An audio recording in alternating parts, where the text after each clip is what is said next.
Ja heu vist que incorporar imatges a una línia temporal és facilíssim. Per exemple, esta la descarregue així i ja la tinc.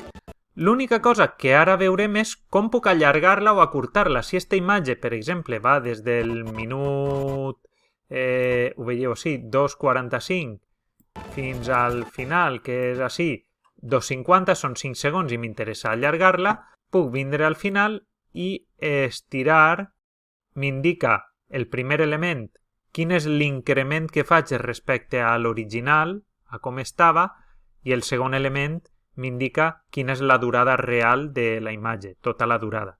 Doncs la vull a 15 segons, estire i aquesta imatge durarà 15 segons. Com hem vist també, podem superposar imatges damunt de vídeos.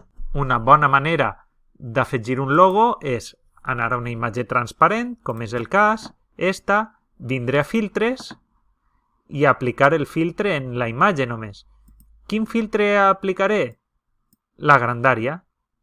I el que faré és, així teniu la imatge, doncs no, aquesta imatge transparent jo vull que estiga com una mosca de la tele, no? Part, dreta, inferior. I ara que l'he fet xicoteta es veurà la imatge i com que és transparent es podrà veure per davall el vídeo. Si volguera, com que hem après a estirar les imatges, no tindríem problema per a estirar-la i posar-la, per exemple, des de l'inici del vídeo fins al final. Aleshores sempre tindríem el logo de la universitat.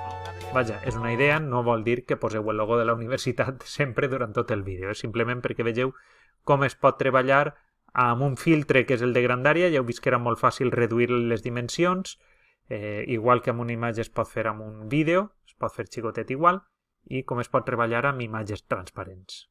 I en el pròxim vídeo veurem com podem crear les portades, les cortinetes d'inici i les de final per al nostre vídeo i que ens encaixen perfectament usant el que hem après a fer amb les imatges.